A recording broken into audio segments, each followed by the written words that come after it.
Okay, so the recording has started now. We're going to get going now. Everybody that's joining will join in the next couple of minutes. No sound on your end yet. Okay, can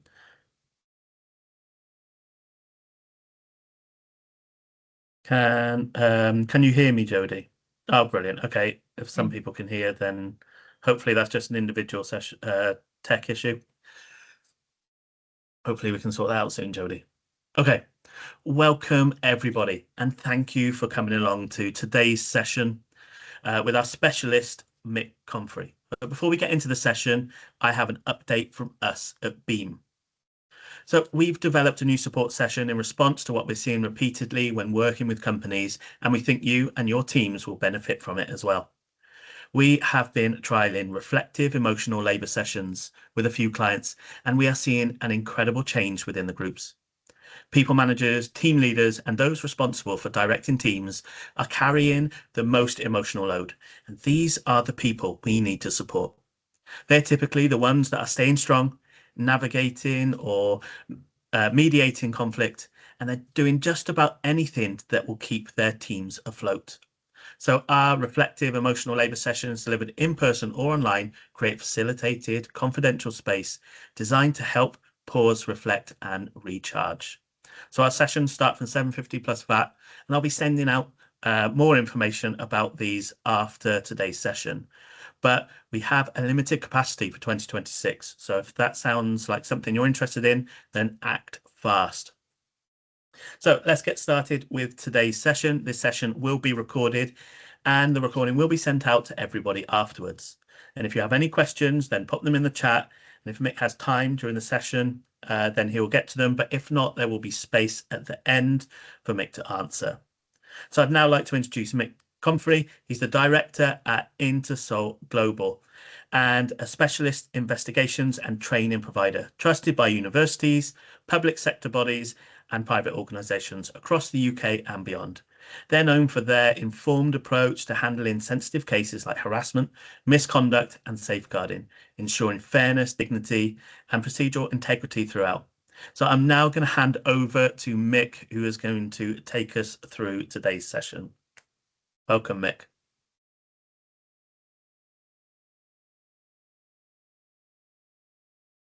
Thank you very much for that, Tom. Good afternoon, everybody.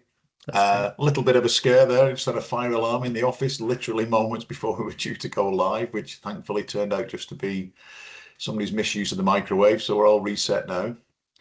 Mick, so as Tom says, we're gonna... sorry to interrupt, Mick. Your camera's off. We can't see you. Right, beg your pardon. I thought I was sure. Okay, can you see me now? Yes, we can, Mick. Good. Thank you. So you should be able to see from your end now the people lunch and learn screen. Has everybody got that? Okay, brilliant. So I'm going to take you through a slideshow. It's a little bit interactive, and I'm just going to ask you to put comments in the chat box as and when I indicate. It's a very, very helicopter view overview of sexual misconduct in the workplace. So first of all, I want you just to look at a typical problem that we get in the workplace. So you've got an employee A, she's 23 years old, and has reported to their employer this morning that last night after a work's drinks, they were sexually assaulted by their line manager, employee B, who's 42 years old. So employee A wants the company to investigate. So in the chat box, I want you to look at the options A, B, and C and select one of those options about your immediate response to that. So A, nothing to do with HR, it happened outside work. B, support the employee but direct them to the police as this is a criminal matter, or investigate the report as a potential breach of workplace policies. Just give you a few moments to do that.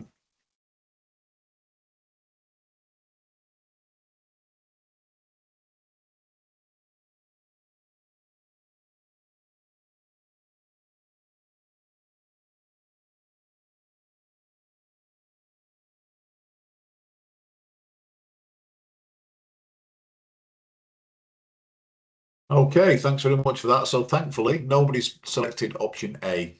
Okay, those days have gone. Nothing to do with those, what employees do outside the workplace, etc., etc. So we have given the employee two options.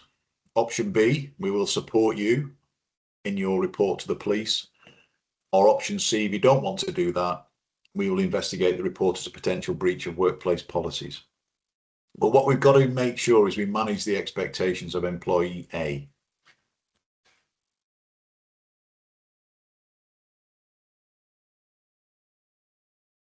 Why? Well, there's a growing zero tolerance for this kind of behaviour, and that's driven by the government with the Workers' Protection Act, regulators, employers, and employees. An expansion of what we used to call the workplace is effectively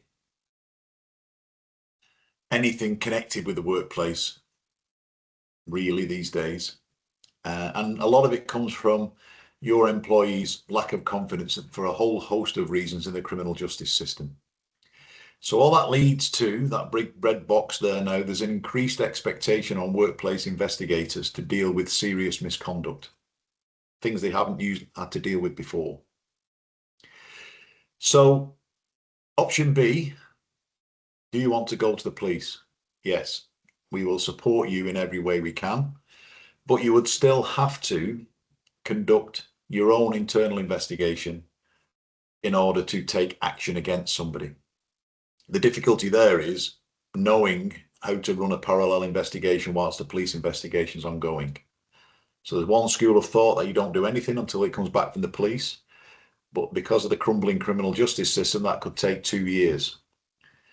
So B, go to the police, we'll support you. C, we'll conduct an investigation, but sometimes you need to do those things together.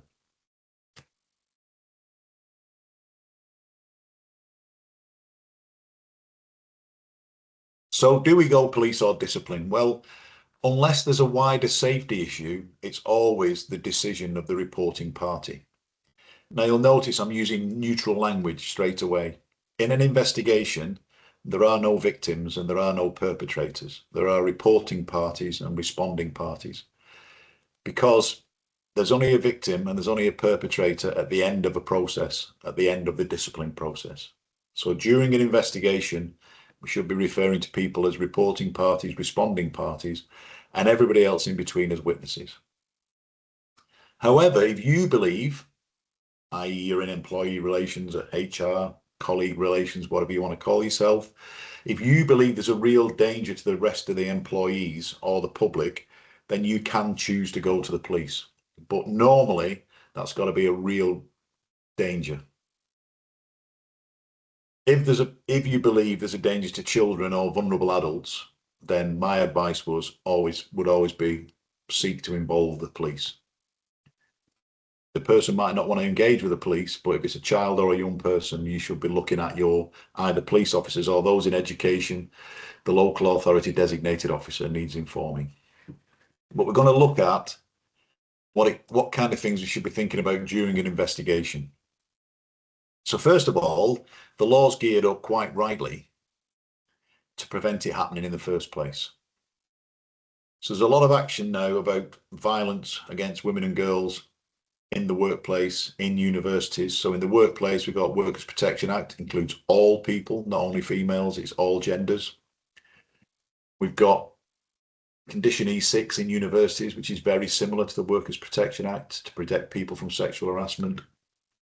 And what they're looking for, these kind of legislators, is develop an effective anti-harassment policy, stop it happening in the first place, engage your staff, tell them what sexual misconduct is, tell them what behaviour won't be tolerated, assess and reduce your risk. So look at all the activities your employees carry out and do a risk assessment for each one of those activities, particularly if you're in the hospitality industry. That now involves interactions with third parties, customers, etc. Home workers, loan workers, they need specific risk assessments to carry out their role.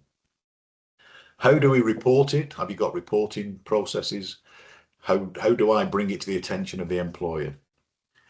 And what training have been given to the staff in both receiving disclosures and those staff who are tasked with investigating? In other words, what do we do when a complaint is made? Dealing with third parties, who comes under your policies, who doesn't? And we monitor and evaluate. And what that means by means of an investigation is we teach it, but we take it as a teaching instrument. We learn lessons from that investigation and we implement policies to stop it happening again.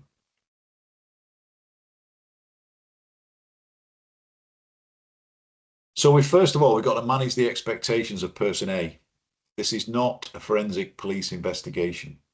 It is a investigation to establish if somebody has or hasn't breached policy guidelines. It's not a punitive investigation. It may feel like it to the responding party, but it's based on, has a person breached a contract with the employer? In other words, I employ you, I give you money, I give you a list of behaviours. If they're broken, we can sever that contract. That's the ultimate sanction. Okay. Managing boundaries, the investigator shouldn't be trying to manage the welfare of that individual again. If you've got one manager doing the investigation, a different manager should be looking after the welfare of that individual. It all goes particularly bad when the investigator is trying to manage the welfare at the same time. And let's look at both parties in this. The reporting party and the responding party must be and should be treated equally. So we're going to look at how we feel, because we're all humans, investigators are humans, and we've all got emotions. So when you first read that first slide about what happened to employee A, or what employee A is reporting happened to them, what did you feel? Be honest with yourself. We've all got emotions. We've all got knee-jerk reactions. What was your initial knee-jerk emotion to read that? A, sorry for them. B, disgusted at the line manager's behaviour. C, I need to protect the company's reputation. You can't have all three, JR. Choose one or one. I'll give you two. 2 out of 3.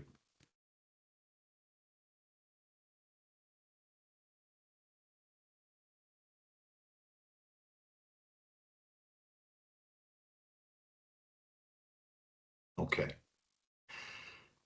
You may be surprised to know that when you're doing an assessment in what to do, i.e. you're triaging an investigation, should an investigation be needed? Do we need an investigation? What are we going to do? What are the initial actions when this report comes in? Be careful around making decisions based on protecting the company's reputation. This is a people problem and the people should be central to it. Okay. Yes, there will be an external lawyer whose job it is to look after, or an internal lawyer whose job it is to look after the reputation of the company. That's what they're employed for. But as an investigator, when you're initially triaging it, the focus has got to be on the people. So you may naturally feel sorry for them. That's a natural emotion. You may have your moral compass. You may feel disgusted by the behaviour of the manager. These are all natural emotions, but what we have to do as investigators is, first of all, recognise those emotions exist, those reactions exist, and then remove them from our thinking.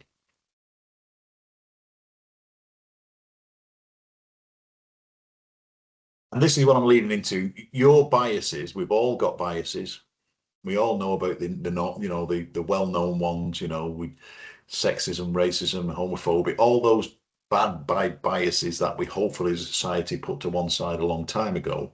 But there's more subtle biases operating in our brain based on how we were brought up, our morals, etc., etc. But the first one we got to look at and be aware of is confirmation bias. Okay, because it's unconscious. And what we tend to do as humans in any type of interaction with other humans is we pay attention to information that supports our own beliefs.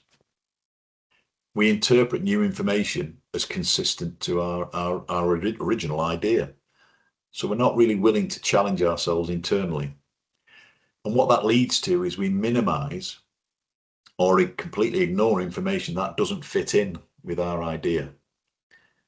Okay, so looking at it in this situation, what person A has told us feeds into our own internal supports and beliefs and our own morals, and we start shutting down to any other potential explanation. So as investigators, you've got to say, yeah, I know that exists. Mick, stop that. Check yourself.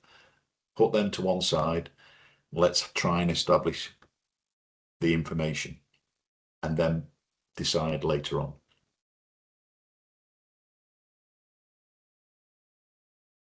Because that leads on to what we call anchoring bias. So again, unconscious, we pay attention to the information that supports person A's account. In other words, we start making the first piece of information that comes in is our anchor, and everything else we can't shift away from. So we pay attention to the information that supports employee's account. We interpret new information as consistent with that. And again, we minimize or ignore information that doesn't fit in. And again, we recognize it. Mick, check yourself. You're starting to slope into anchoring bias. Stop. Because normally in a sexual misconduct, because people aren't stupid, with anything like racist behavior, sexist behavior, these kind of behaviors that people know are wrong, it tends to happen in private. And we've got to look at two different perspectives.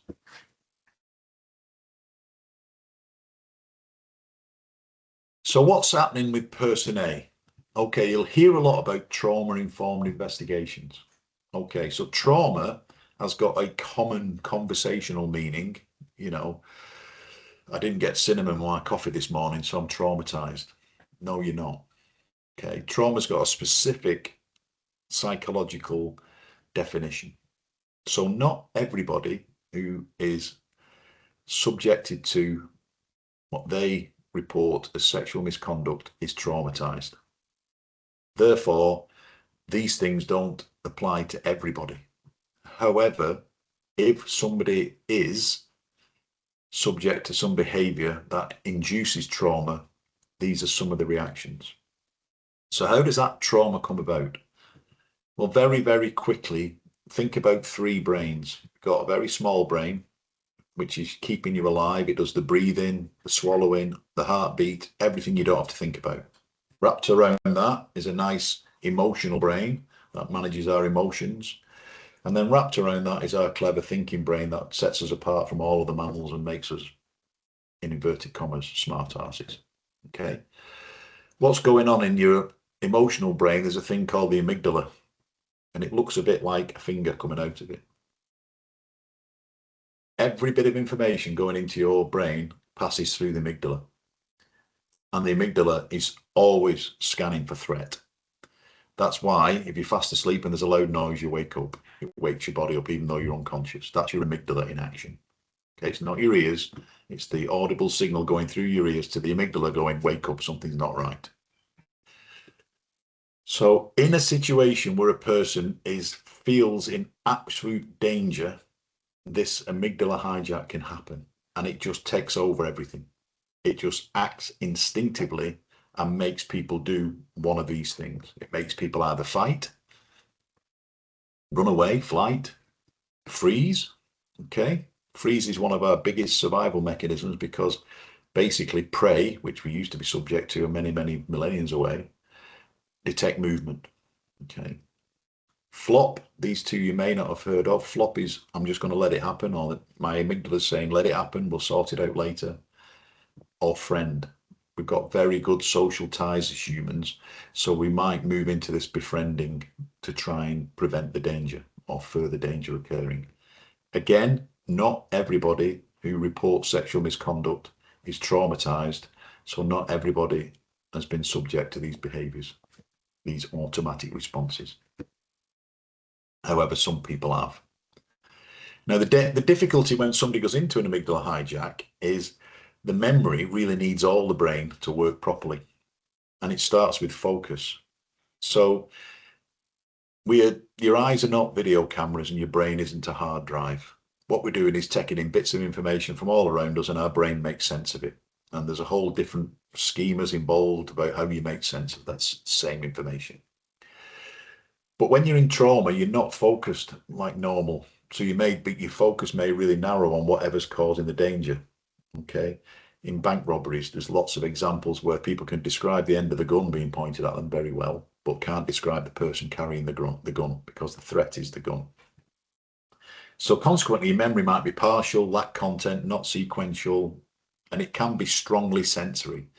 Smells, records, these are the things that take us back. So most of the time to good memories. Sometimes if we suffered trauma can take us back to those bad memories. And the memories we have during trauma can be flashbulb, just bits of information all over the place. Why am I saying this? Well, when you're interviewing somebody who suffered trauma, it's a lot different than interviewing somebody having an investigation meeting, trying to find out what went on with somebody who hasn't. So in comes person A, what do we do? Well, my big advice to you is shut up and listen. Okay? Give them the opportunity to tell you their story in their own words, in their own time, in the order it may come out. And it can come out, they can start at the beginning, middle, end, wherever they want to start. Imagine they walk in with a big bucket on the head of information. The first thing you've got to do is say, thanks for coming, settle them down, build rapport, not false rapport, you know, just nice, warm, welcoming, make them feel they're in a safe space and say, okay, tell me what happened. Shut up and listen. Don't interrupt. They may talk for 5 minutes, they may talk for 25 minutes. Meanwhile, the person who's leading that meeting should be taking notes, not the notes of the meeting, but that can be a note taker to do that, but the person is taking shorthand notes themselves to keep the salient points that the person's raising so we can go back and revisit them. So now we've got our story, our account. We've just got to summarize it to make sure we understood it properly. So thanks very much, person A, for that. Really appreciate you telling me that. I'm just going to repeat it back. If I get things wrong, this is where we give them permission to correct. If I get things wrong, tell me. If anything else comes to mind, tell me.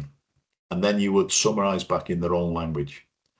So I'm going to use slight profanities here. So if person A says, I was scared shitless, then when we're doing the summary, we wouldn't say you were very scared. We'd say, so you were scared shitless. We use their own words. We're not trying to dilute language. So now we've got the account, we need to probe it for some detail because we need detail.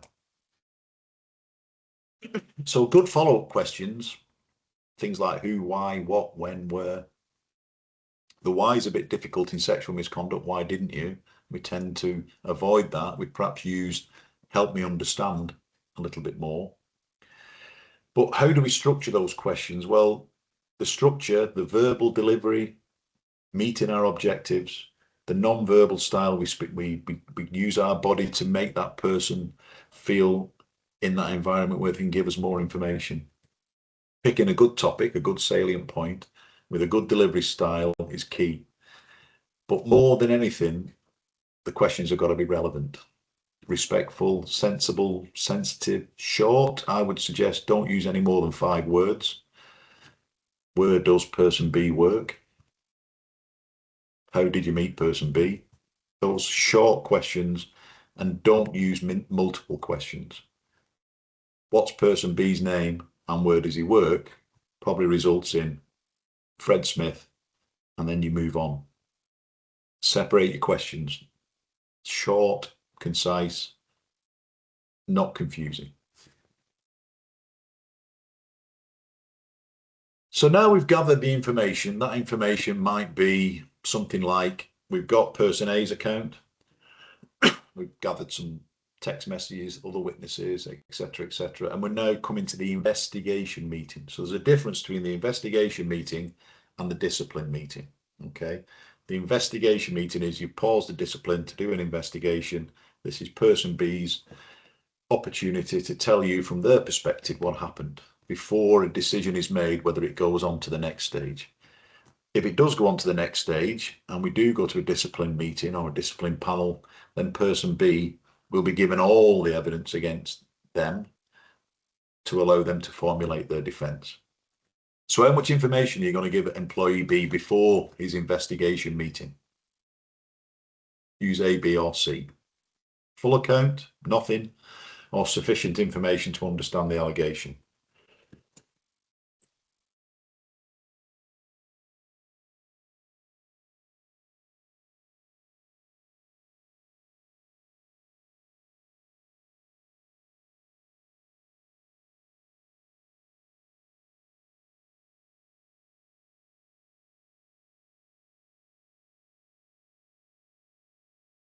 Okay.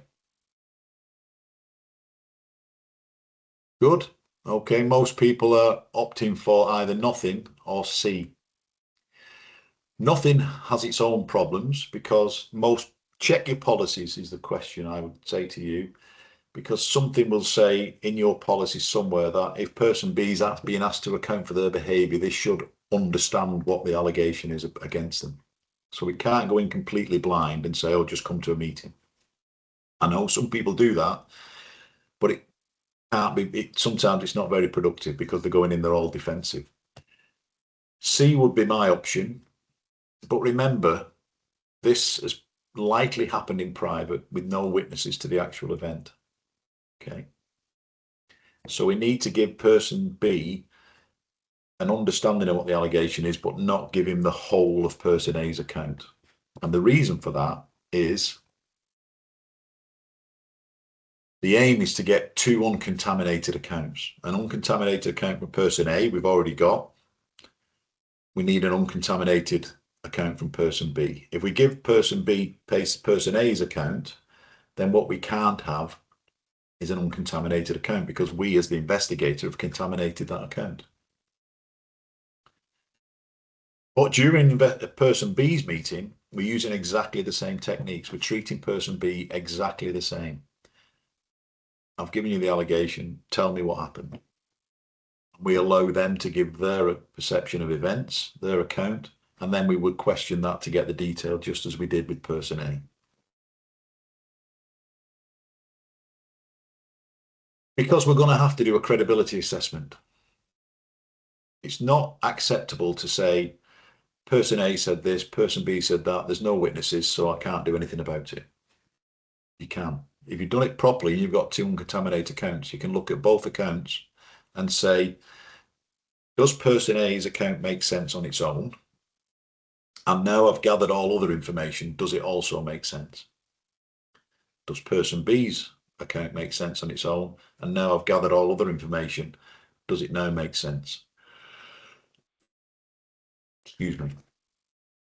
And we're making credibility assessments on evidence. I'm not interested in personal opinions because your personal opinions are going to be skewered by your moral compass. I'm not really interested about how they presented at the meeting. Oh, Mick presented very well. He was smart, well educated. Not interested. Person A wouldn't look at me. She looked at the floor all the time. Yeah. I'll say this, but I don't want to go into it in detail. You've got about as much chat. I've been investigating for 35 years. I've probably got just above chance at spotting a liar, just above tossing a coin. You can't spot a liar. People behave differently in meetings than they do in normal life. If you've got a camera in a corner of a room at a networking event, you might be able to say, oh, he likes her, she likes him, he's a bit unsure, etc. But when you ask somebody to a formal meeting, all that goes out of the window. Okay. If you watch the traitors, look how difficult they're having at spotting people. You can't do it. So stop trying to look for liars. Just look for the evidence and make decisions based on the evidence. So here's the shocker. I read a lot about investigations being a search for the truth. But the reality is my experience of doing hundreds of these type of investigations is person A will always believe they're telling the truth and person B will always believe they're telling the truth. They've got two different perceptions of events. So we're looking for getting an account from person A to say what that person A did, didn't do, said, didn't say, acted, didn't act, that should have told person B that there was no consent for what was happening. And then we need an account from person B about what was said by person A, what wasn't said by person A, how person A acted, didn't act, etc., etc. That person B had the perception that person A was giving consent. Because unfortunately, it's very rare in my experience that just before people engage in a sexual activity, they say, are you okay with this? Do you want to sign this form to make sure? It doesn't happen in real life. So we've got two people's perception of events of the same circumstances, and you've got to work out from that account. We might have some evidence in relation to person A, people she spoke to just before, what was her demeanour like, you know, if we've got any incapacity issues, have we got any witnesses who were having to take her to the toilet because she was vomiting, because she was so drunk, etc., etc., or have we got witnesses who say she was perfectly fine? And then any witnesses after, with what we call outcry witnesses. Who did she tell first? What did she tell them? How did that happen? Yeah, and what was her demeanour like? So, you know, we might have evidence she was found in the corridor, you know, crying, upset, makeup running down her face, etc. Or, you know, I spoke to her, she seemed perfectly fine. We're looking for evidence that's balanced. So your job is to either support or contradict the allegation. That's what you're looking for, evidence to support or contradict the allegation. That's an investigator's role. And then at the end of it all, you've got to make a decision based on the balanced probabilities, which is more credible. So a couple of things about the balanced probabilities. It is the balanced probabilities. There's no such thing as 51%, 49%. It's just, is it more likely than not? The standard of proof is the balanced probabilities. The burden of proof lies with the employer. Okay. So person A has reported to the employer a potential breach of policy against person B. Person B is the employer is doing an investigation to see whether there's, on the balance of probabilities, person B did breach those policies. It is not for person B to prove they didn't. The burden of proof lies with the employer. They can give you evidence to say, look, go and look at the CCTV, etc. But it's the burden of proof lies with the employer. Okay, a lot of things there, a lot of food for thought, a bit of a whistle-stop tour.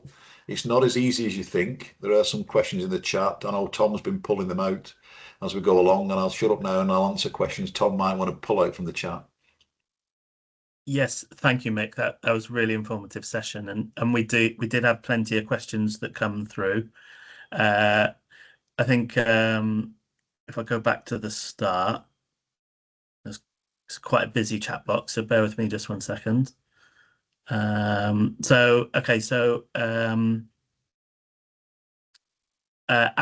Allen asked, I think it was for the first chat box interaction that you had, why wouldn't you give both options and carry out both options? You can, it's very difficult. So the person A is making the choice. If they want to go down the police, you would support them, but you would also have to do some kind of internal investigation. So you might have a policy that says if you're convicted of a criminal offence, and that's gross misconduct, but you're going to be waiting a long time for the police to get to that. So what do you do in the meantime? So when I first started in the civil investigations, it used to be don't do anything, wait till the police have finished. 6 months' time, the police will come back and say we've either charged him or no further action. That's getting longer and longer and longer and longer, and it can take 2 years now. And you know, if what that person is reporting to the police constitutes the criminal offence of rape, then that's going to take a long time to get to a Crown Court. So that leaves companies in a bit of a dilemma. They've got to try and do something, but you've got to have the skill level not to do anything that undermines the criminal investigation. Brilliant. Thank you, Mick. I hope that answered your question, Deborah. So next up, we've got Suzanne that says a question on my side. You do conduct an investigation only if you have sufficient info or evidence, witness, etc. From the whistleblower. You don't only rely on the individual statements. If somebody report it, yeah. So whistleblower is another term like trauma that's got a wide range in effect. Whistleblowers are effectively people who make protected disclosures, and there's a list of those on the Protected Disclosures Act. But more and more firms have got this whistleblower more generic term. The reality is person A is making a complaint. So you then triage it. The first question you've got to do is an investigation necessary? Now, if person A is coming in to say my line manager has sexually assaulted me as sexual misconduct, then that would need to be investigated. Now, there is different policies I've seen because we work across about 30 or 15 different places. At what point do you tell person B that they're under investigation? Well, it should be when you realise an investigation is needed. Yeah, thank you. So next question we have up is from Hilda, and she asks, what training should managers have to be an investigator, or should a specialist independent investigator be used? It's up to you. So in-house, what the Workers' Protection Act says is your people who are charged with conducting these kind of investigations should be properly trained, and that training should be credible and meaningful. I can go on an advertisement campaign and say we provide that training because half the company is a training, but you can look up the website. So it's got to be meaningful and credible training in-house. If you do need to go external, then make sure the person you're going external to has the proper background to do this type of investigation. All investigations are not the same. I probably wouldn't do a fraud investigation because that's not my background. Whereas I would hope that a fraud investigator would say, this is not my background, I can't do this. This is more specialist in that area. So just like fraud's a specialist area, this is a specialist area in those extreme cases. So a lot of companies I know have done level 1, 2, 3, level 1, and the levels are based on the reported events and the impact on the individual reporting or being reported. So they've gone like low, medium and high. So the low and medium are being managed by internal, and the high, they might have to go external for that. But that's a matter for you.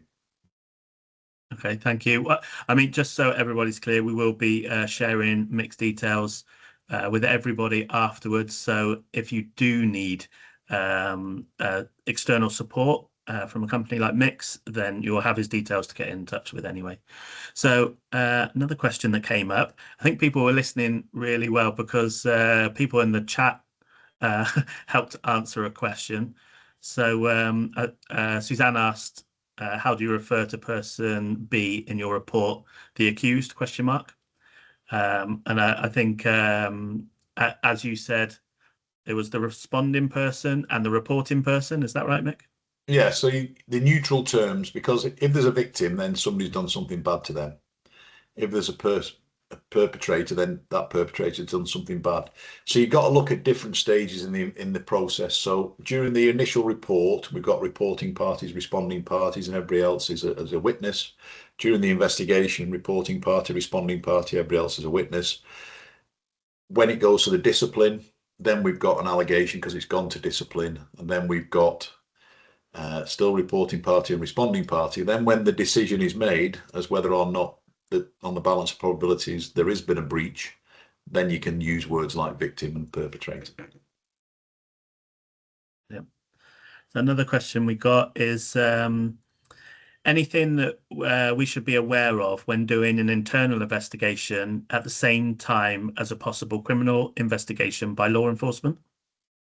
I would say make contact with whoever. So if you speak to person A, they will have the name of the investigating officer.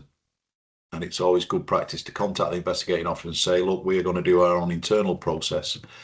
What are your thoughts on that? Now, some will say, don't, you can't. Then seek legal from your legal advisors to say, are we on safe ground doing a parallel investigation? I would say that's where you might be, those kind of things are where you might want to be bringing in external specialist support. Okay, brilliant. These questions are coming in thick and fast. So we've got another one from Libby. She said, in my experience, we have tended to suspend the responding person in serious allegations so that we can investigate quickly and as neutrally as we can. I have thankfully haven't had to carry out an investigation such as this for a few years, but just wondered what your position was on this.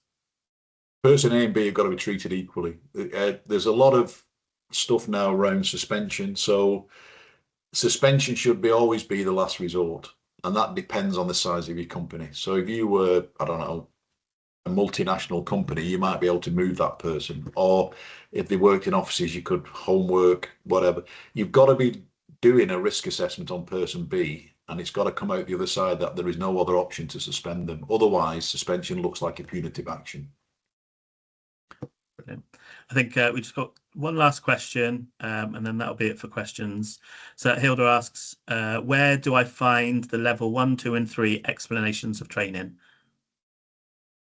Different companies have different. I'm trying to think of one good one. One good one is we do some work with the University of Bath. If you go on the University of Bath website, just type in sexual misconduct. They've got a definition of tier 1, tier 2, and tier 3, and effectively it's the facts and the impact on person A and person B, or the potential impact. So, for example, what person A is saying potentially is gross misconduct and would potentially mean person B would lose their job. So that would likely be a tier 3.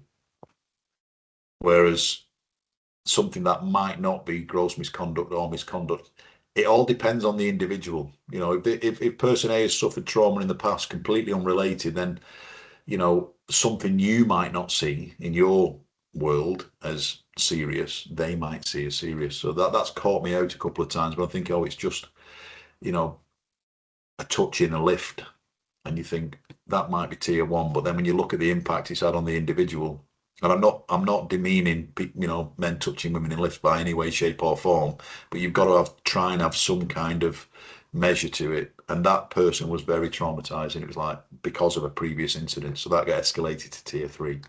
So don't put your own slant on it. Work out what the impact on that person is.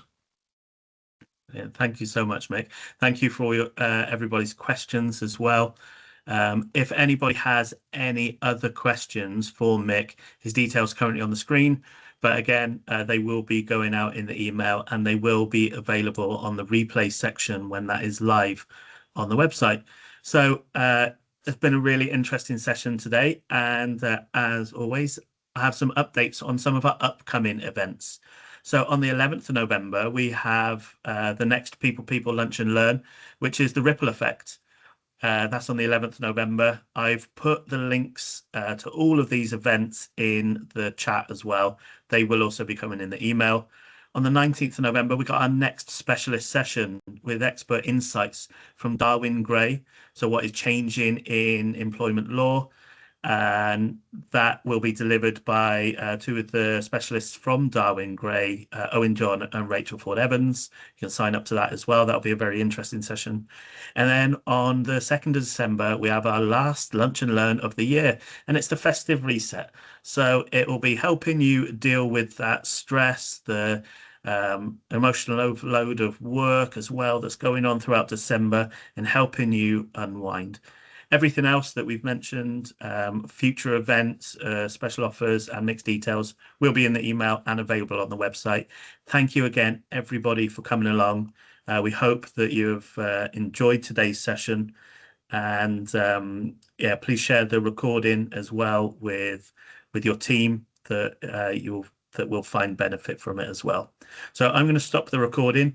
We will still hang around for just a moment, just if there is any, if anyone wanted to ask any questions off camera. So I'm going to stop the recording